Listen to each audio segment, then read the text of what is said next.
সালামু আলাইকুম।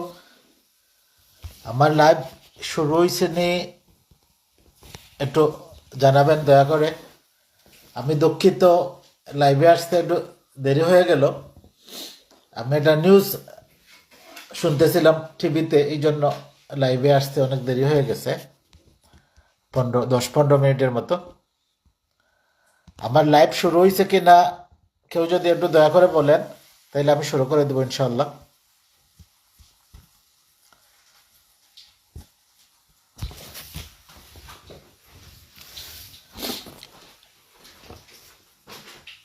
সম্মানিত ভিউয়ার্স, আসসালামু আলাইকুম।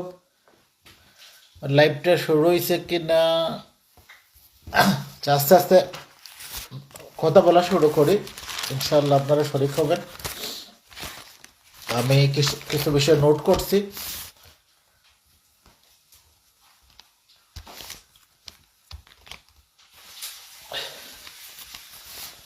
শোনা যায় কিনা?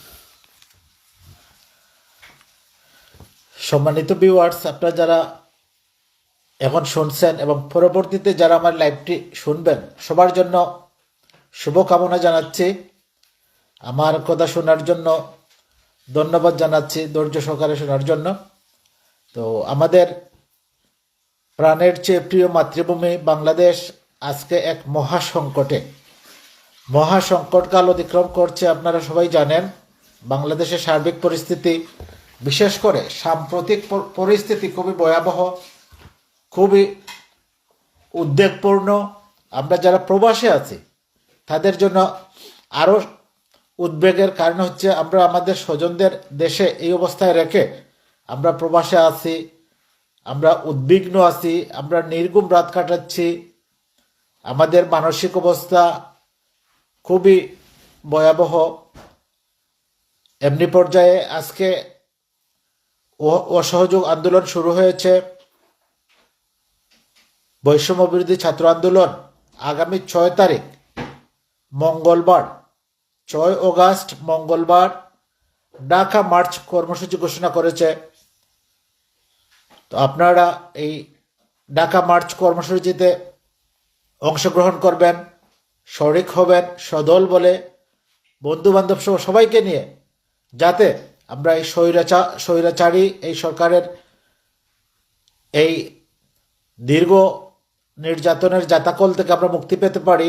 এই জন্য আপনারা সবাই আপনাদের শান্তিপূর্ণ, সহিংসতার কোনো প্রয়োজন নেই, শান্তিপূর্ণ আন্দোলনে আপনারা শরিক হবেন। এই দেশের সম্পদ, এই দেশের মানুষ, এটা আমাদের আমাদের সম্পদ, আমাদের মানুষ। দেশের কোনো সম্পদ নষ্ট করা যাবে না, দেশের কোনো সম্পদ স্থাপনা ক্ষতিগ্রস্ত করা যাবে না, কোনো অবস্থাতে না। আপনাদের মনে রাখতে হবে এটা সরকারের সম্পদ না, কিন্তু আমাদের এই যে স্থাপনা, আমাদের এই রাষ্ট্রীয় প্রতিষ্ঠান, এগুলো এদেশের জনগণের শ্রমের ঘামের টাকায়, এদেশের কৃষক, শ্রমিক, মেহনতি, শ্রমজীবী মানুষের মেহনতের ঘাম জড়ানো টাকার ট্যাক্সের টাকা এগুলো হয়েছে। দেশের কোনো স্থাপনা, কোনো সম্পদে ক্ষতিগ্রস্ত করা যাবে না, মনে রাখবেন, মাইন্ডে। আপনি আপনার নিজের গড় ক্ষতিগ্রস্ত করতে পারেন না, আপনি আপনার নিজের গড়ে আগুন দিতে পারেন না। আপনারা শান্তিপূর্ণ নিরস্ত্র আন্দোলনে ঝাঁপিয়ে পড়ুন এবং এই সেবাদাস স্বৈরাচারের পতন পর্যন্ত আপনারা মাঠে থাকুন, আপনাদের আন্দোলন আপনারা চালিয়ে যান। আগামী 6 তারিখ মঙ্গলবার, 6 আগস্ট মঙ্গলবার আপনারা ঢাকা মার্চ কর্মসূচিতে অংশগ্রহণ করেন। আর সাম্প্রতিক কিছু আপডেট এবং ব্রেকিং নিয়ে কথা বলবো। সম্মানিত দর্শক যারা শুনছেন, আমরা মিডিয়ার মাধ্যমে ইতিমধ্যে লক্ষ্য করেছি নেতারা দেশ ত্যাগে, দলে দলে নেতারা দেশ ত্যাগ করতেছে, আমলারা দেশ ত্যাগ করতেছে, মন্ত্রী এমপিরা দেশ ত্যাগ করতেছে। আমি বৈষম্য বিরোধী ছাত্র আন্দোলনের সমন্বয়কদের বলবো, আপনারা এয়ারপোর্টের দিকে খেয়াল রাখেন, দেশের সকল বর্ডারে আপনারা নজরদারি করেন, জনগণকে আহ্বান জানান, যেমন সীমান্তবর্তী সব বর্ডারে যেন তারা খেয়াল রাখে, কোনো নেতা আমলাকে দেখলেই যেন গণদুলাই দেয়। আপনারা গণদুলাই দিবেন, শারীরিক মারবেন, মানে একবারে মেরে ফেলবেন না, কিন্তু একবারে মেরে ফেললে তো সে তার পাশ্চিত্য করলো না। আপনারা তাকে গণদুলাই দিবেন, হালকা গণদুলাই দিবেন, উচ্চ মাধ্যম দিবেন এবং খান ধরে উঠবস করাবেন, ছবি তুলবেন, ভিডিও করবেন, এটা যোগাযোগ মাধ্যমে ছেড়ে দিবেন। এর চেয়ে বেশি কিছু করা যাবে না। হালকা উচ্চ মাধ্যম দিবেন, যেমন তার স্বজন, তার সন্তান দেখে তার তার বাপের পাপের প্রায়শ্চিত্ত সে বুক করছে। এই জিনিসটা আপনারা করবেন দয়া করে। কাউকে জানে মেরে ফেলবেন না, কোনো মায়ের বুক খালি করবেন না, দেশের কোনো স্থাপনায় আঘাত দিবেন না, আক্রমণ করবেন না, ক্ষতিগ্রস্ত করবেন না। সম্মানিত ভিউয়ার্স, ব্যাংকে লেনদেন হচ্ছে না। আমার এক সহৃদয় সাংবাদিক বাংলাদেশের সিলেটে আজকে বিভিন্ন ব্যাংকে তিনি কয়েকটি চেক দিয়েছিলেন টাকা ক্যাশ করার জন্য, কিন্তু কোনো ব্যাংকই তাকে টাকা দেয়নি। খুবই দুঃখজনক বিষয়টি হচ্ছে তিনি একাধিক ব্যাংকে চেক নিয়ে যাওয়ার পরেও তিনি টাকা ক্যাশ আউট করতে পারেননি। তাহলে বুঝুন দেশের অবস্থা কি অবস্থা। দেশের তারল্য সংকট, ব্যাংক আপনার গ্রাহকদের সেবা দিতে ব্যর্থ হচ্ছে, তারা অপারগ হচ্ছে। কোনো কোনো ক্ষেত্রে কোনো জায়গায় ব্রাঞ্চগুলো বন্ধ করে রাখা হয়েছে, শাটার ডাউন করে রাখা হয়েছে। এটা খুবই নাজুক পরিস্থিতি। এই অবস্থা বেশি দিন চলতে দেওয়া যায় না। আপনারা যদি সবাই ঝাঁপিয়ে পড়েন, শান্তিপূর্ণ আন্দোলন চালিয়ে যান, বিজয় আমাদের হবেই ইনশাল্লাহ, বিজয় আমাদের হবেই। আপনারা, আমি আবারও বলছি, বারবার বলতেছি, আপনারা আপনাদের প্রতিবেশীর প্রতি আঘাত করবেন না, কাউকে মারতে যাবেন না, কাউকে মারতে যাবেন না, কোনো স্থাপনায় আঘাত করবেন না, ধ্বংস করবেন না, জ্বালাপোড়াও করবেন না। এই দেশের মানুষ 18 কোটি মানুষ, এই দেশের সব সম্পদ, এটা আমাদের সম্পদ, এরা আমাদের ভাই, এরা আমাদের বোন। সে দলীয় কারণে ভিন্ন মত পোষণ করতে পারে, এটা তার নাগরিক অধিকার, এটা তার সাংবিধানিক অধিকার। সে আওয়ামী লীগকে সাপোর্টই করতে পারে, ছাত্রলীগ করতে পারে, নো প্রবলেম। কেউ কেউ ইসলামী দল করতে পারে, কেউ বিএনপি করতে পারে, জাতীয় পার্টি করতে পারে, হোয়াট এভার ইট, কোনো সমস্যা নেই। সে আমাদের ভাই। রাজনৈতিক মত পার্থক্যের কারণে কাউকে আঘাত করতে যাবেন না। কিন্তু যারা দুর্নীতিবাজ, যারা লুণ্ঠনকারী, যারা জাতিকে শোষণ করছে, বিদেশে টাকা পাচার করছে এবং জনগণের প্রতি নির্যাতন করছে, শুধু এই সমস্ত লোকদেরকে উত্তম মাধ্যম দিবেন, উত্তম মাধ্যম দিবেন, এর বেশি না। মারবেন, খুব বেশি মারবেন না, জানে মেরে ফেলবেন না, উত্তম মাধ্যম দিবেন। খান ধরে উঠবস করবেন, ছবি তুলবেন, ভিডিও করবেন, সামাজিক যোগাযোগ মাধ্যমে ছেড়ে দিবেন, যাতে তার এই দৃষ্টান্ত দেখে আরো 10 জন এই পাপাচার, অবৈধ কালোবাজারি, টাকা পাচারকারী থেকে বিরত থাকে। শুধু এটাই করবেন। কারো প্রতি কোনো মায়ের বুক খালি করা যাবে না। সে আমার বিপক্ষ দলের হলেও, সে ইভেন সে আওয়ামী লীগ ছাত্রলীগের হলেও তাকে মারা যাবে না। সে আমাদের ভাই। সে রাজনৈতিক কারণে নেতার কথায় না বুঝে হয়তো কথা বলতেছে, এটা কোনো সমস্যা না। এটা তার সাংবিধানিক অধিকার, এটা তার নাগরিক অধিকার। সে সে দল করতে পারবে, সমাবেশ করতে পারবে, কাউকে সাপোর্ট দিতে পারবে। এই কারণে তাকে মানে তার সাথে লাগা যাবে না, প্রতিবেশীদের সাথে লাগা যাবে না, পাশের বাড়ির লোকদের সাথে লাগা যাবে না। আমার পাশের বাড়ির কেউ যদি অন্য দল করে তার মধ্যে বিদ্বেষ পোষণ করা যাবে না। আমাদের কর্মসূচি এটা না। আমাদের কর্মসূচি হচ্ছে আমরা নাগরিক অধিকার চাই, ভোটার অধিকার চাই। আমাদের দেশের পাচার বন্ধ হোক, কালোবাজারি বন্ধ হোক। কিছু মুষ্টিমেয় লোক বিদেশে টাকার পাহাড় করছে, সেকেন্ড হোম করছে, তাদের এই সম্পদ ফিরিয়ে আনা হোক।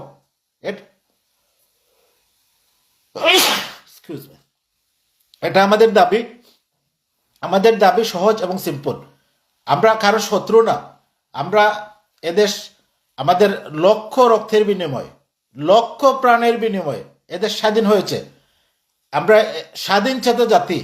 আমরা চাই আমাদের অধিকার। আমরা নির্ভয়ে নিঃসংকোচে আমরা কথা বলবো, চলাফেরা করব।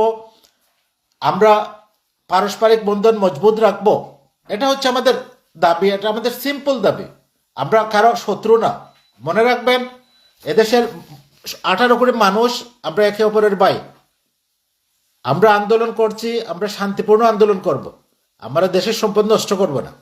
আমি এই কথাটা খুবই বারবার বলতেছি, অনেকে বিরক্ত হবে, কারণ এটা হচ্ছে, কিছুটা কিছুটা হচ্ছে।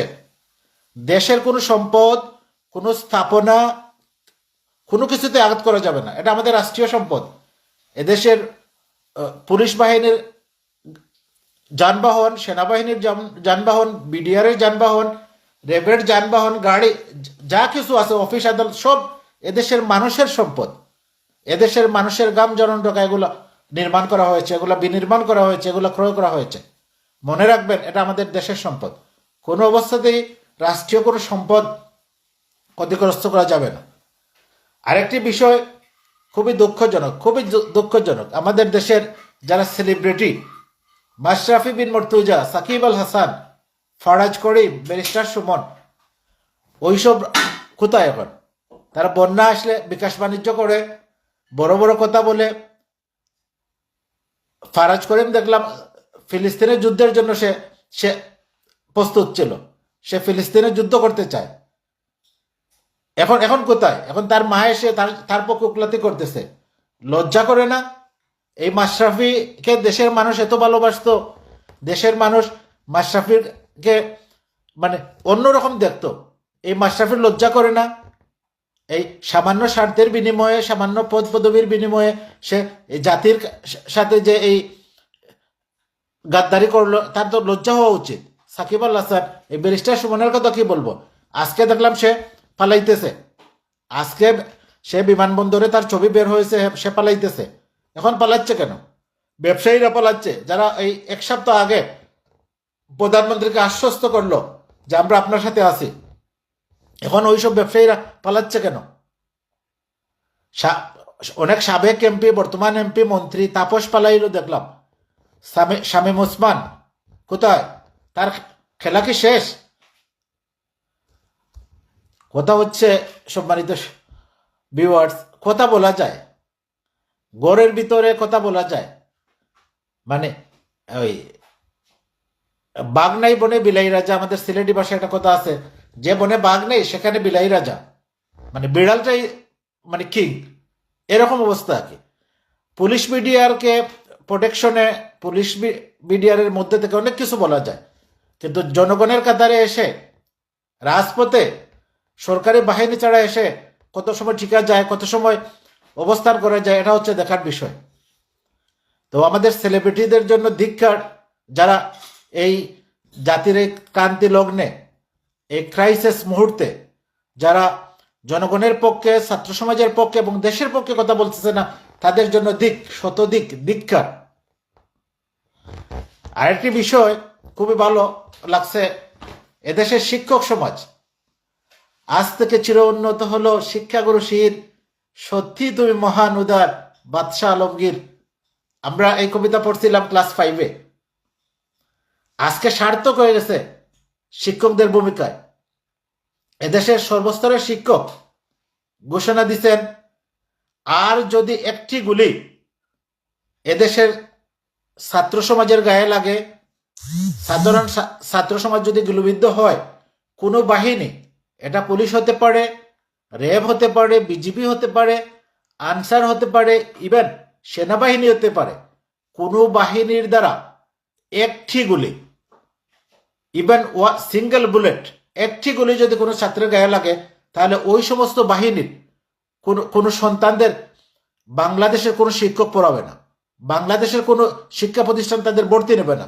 এটা শিক্ষক সমাজের পরিষ্কার ঘোষণা।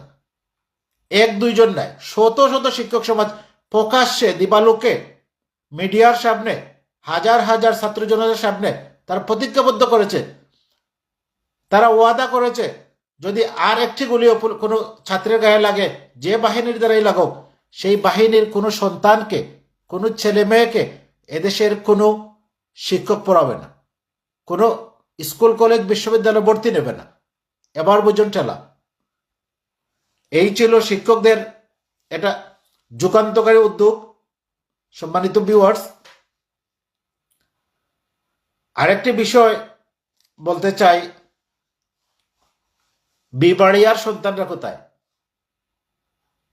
বিবাড়িয়াত আমার অনেক বন্ধু আছে, আমার কিছু আত্মীয় আছেন। এই ব্রাহ্মণবাড়িয়ার বীর সন্তানরা কোথায়? তাদের তাদের বীরত্ব কোথায়, তাদের সূর্যবীর্য কোথায়? জাতির এই প্রয়োজনে, দেশের এই সংকটকালে, ছাত্র সমাজের এই ক্রাইসিস মুহূর্তে জাতি, দেশ এবং আমরা ব্রাহ্মণবাড়িয়ার সন্তানদের তৎপরতা দেখতে চাই, তাদের বীরত্ব দেখতে চাই, তাদের সূর্য বীর্য আমরা যা এতদিন দেখে আসতেছি, তাদের এই অ্যাক্টিভিটিসগুলো আমরা দেখতে চাই। আপনারা রাজপথে নেমে পড়ুন, রাস্তায় নেমে আসুন। আপনাদের বীরত্ব, আপনাদের সূর্য বীর্য, বীর বীর ব্রাহ্মণবাড়িয়ার সন্তানদের এই বীরত্বগাথা ইতিহাস আবার বাংলার রাজপথে রচিত হোক, এটা আমরা দেখতে চাই। তো ব্রাহ্মণবাড়িয়ার বন্ধুদের বলবো, আপনারা নেমে পড়ুন। আপনাদের সূর্য বীর্য এবং দুঃখিত, আপনাদের সূর্য বীর্য এবং বীরত্ব জাতি দেখতে চায়। আমরা তো দেখি আপনাদের মাঝে পাশাপাশি গ্রামের মধ্যে, পাশাপাশি উপজেলার মধ্যে আপনাদের বীরত্ব দেখান। এই বীরত্ব স্বৈরাচারের বিরুদ্ধে দেখান। আপনাদের এই সূর্য বীর্য জাতির প্রয়োজনে দেখান। জাতি আপনাদেরকে স্মরণ রাখবে, জাতি আপনাদেরকে মনে রাখবে। আপনাদের এই বীরত্ব নিয়ে রাস্তায় নেমে পড়ুন। আরেকটা ব্রেকিং নিউজ হচ্ছে, সম্মানিত ভিউয়ার্স, আজকে বাংলাদেশের সন্ধ্যা 6টা থেকে অনির্দিষ্টকালের জন্য কারফিউ। তো কারফিউর সাথে সেনাবাহিনী সংশ্লিষ্ট, এটা আপনারা সবাই ইতিমধ্যে জেনে গেছেন। যারা নতুন প্রজন্ম, কারফিউ থাকলে সেনাবাহিনী মাঠে থাকে। সন্ধ্যা 6টা থেকে অনির্দিষ্টকালের জন্য কারফিউ, তার মানে হচ্ছে সেনাবাহিনী মাঠে থাকবে। পাশাপাশি গতকালকে সেনাবাহিনীর উচ্চপদস্থ কর্মকর্তাদের সাথে সেনাপ্রধানের মিটিং ছিল। সেখানে তারা সিদ্ধান্ত নিয়েছে তারা দেশের পক্ষে থাকবে, জনগণের পক্ষে থাকবে। আমরা আগে সেনাবাহিনীকে দেশপ্রেমিক সেনাবাহিনী বলতাম। আমরা এই আগের আমাদের ঐতিহ্যটা আমরা এখনো বলতে চাই। সেনাবাহিনী জনগণের পালস বুঝুন, দেশের মানুষের পালস বুঝে দেশের মানুষের সাথে থাকুন। আপনি যেভাবে সেনাপ্রধান ওয়াকারুজ্জামান গতকালকে মিটিংয়ে সেনাবাহিনীর অফিসারদের কথা দিয়েছেন, মিডিয়ায় বলেছেন, আমরা চাই আপনি আপনার এই কথা, আপনার এই প্রতিজ্ঞা আপনি বাস্তবায়ন করুন। আপনারা জনগণের পাশে থাকুন, জনগণের বিরুদ্ধে আপনাদের অস্ত্র যেন তাক না হয়। গত সপ্তাহের কারফিউ নিয়ে অনেক কথা আছে, অনেক ভিডিও আমরা সোশ্যাল মাধ্যমে দেখছি। আমরা যেন এর পুনরাবৃত্তি না দেখি। সেনাবাহিনী আমাদের দেশ রক্ষার জন্য, আমাদের সার্বভৌমত্ব রক্ষার প্রতীকের জন্য সেনাবাহিনী এদেশে গড়ে তোলা হয়েছে। এদেশের মজুর, কৃষক, চাষা, মেহনতি মানুষের গাম জড়ানো টাকায়, প্রবাসীদের বৈদেশিক মুদ্রায় এদেশের সেনাবাহিনী গড়ে তোলা হয়েছে। তিল তিল করে আজকে দেশের এই বিশাল সেনাবাহিনীর ব্যয়ভার দেশের জনগণ বহন করছে। দেশের 1.5 কোটি প্রবাসী বিদেশ থেকে রেমিটেন্স পাঠাচ্ছে। দেশের অর্থনীতির চালিকা শক্তিকে তারা সচল রাখছে। এই সেনাবাহিনী যেন জনগণের বিরুদ্ধে না যায়, এই অস্ত্র, এই বুলেট যেন জনগণের বিরুদ্ধে, প্রবাসীদের সন্তানদের বিরুদ্ধে ব্যবহৃত না হয়। সেনাপ্রধান যথার্থই বলেছেন, দেশের সেনাবাহিনী দেশের জনগণের সাথে থাকবে। আমরাও তার প্রতিফলন দেখতে চাই। সেনাবাহিনী যেন কোনো অবস্থাতেই জনগণের প্রতিপক্ষ হিসেবে না দাঁড়ায়। আরেকটি দুঃসংবাদ হচ্ছে, সম্মানিত ভিউয়ার্স, এখন পর্যন্ত শুধু আজকেই সারা দেশে 13 জনের মৃত্যুর সংবাদ নিশ্চিত হওয়া গেছে। আপনাদের ওই বাংলা ভিশন টিভি এটা নিশ্চিত করেছে, ফেস দ্য পিপল নিশ্চিত করেছে। এখন পর্যন্ত 13 জনের মৃত্যু হয়েছে আন্দোলন করতে গিয়ে। দাওয়া পাল্টা দেওয়ায় ওনাদের মৃত্যু হয়। আরো 13-14টা মায়ের বুক খালি হয়ে গেল। যদিও এই সংখ্যা অনেক, সামাজিক মাধ্যমে প্রচারিত সংখ্যা অনেক, এটা আমি বলছি না, আমি তো রেফারেন্স ছাড়া কথা বলতে পারি না। রেফারেন্স হচ্ছে বাংলা ভিশন বলছে 13 জন, এর মধ্যে সিরাজগঞ্জ 3 জন, মুন্সিগঞ্জে 3 জন, রংপুরে 2 জন, এইভাবে আরো বিভিন্ন দেশে, মানে দেশের বিভিন্ন জেলায় 2 জন 1 জন করে মারা গেছে। তো আবারও অনেক মায়ের বুক খালি হলো। আমরা যেসব মায়ের বুক খালি হয়েছে তাদের প্রতি গভীর সমবেদনা জানাচ্ছি। যার সন্তান যায় সেই বুঝে সন্তান হারানোর বেদনা যাতনা। আল্লাহ রব্বুল আলামিন আমাদের দেশের সার্বিক কল্যাণ দান করুন, আমাদের দেশকে রহম করুন, এই মোনাজাত আমরা করি। আর আমাদের আন্দোলনের সূর্যোদয় যেন শিগগিরই ঘটে, আর যেন কোনো প্রাণহানি না হয়, দেশের আর কোনো স্থাপনা সম্পদ যেন নষ্ট না হয়, এবং ক্ষমতাসীন দল যত তাড়াতাড়ি, যত আর্লি তাদের ভুল বুঝতে পারবে, জাতির কাছে ক্ষমা চেয়ে তারা বিদায় নিবে, ততই মঙ্গল। এই বুঝটুকু আল্লাহ তাদের দেখ।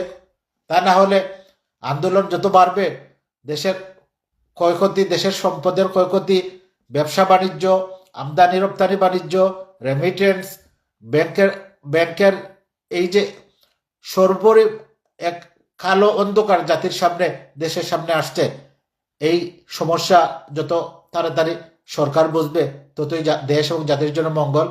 সম্মানিত ভিউয়ার্স, আমি আন্তরিক ধন্যবাদ জানাচ্ছি, শুভকামনা জানাচ্ছি এতক্ষণ ধৈর্য ধরে আমার কথা শোনার জন্য। সবাই ভালো থাকবেন, নিরাপদে থাকবেন, সবার জন্য শুভকামনা। আল্লাহ হাফিজ।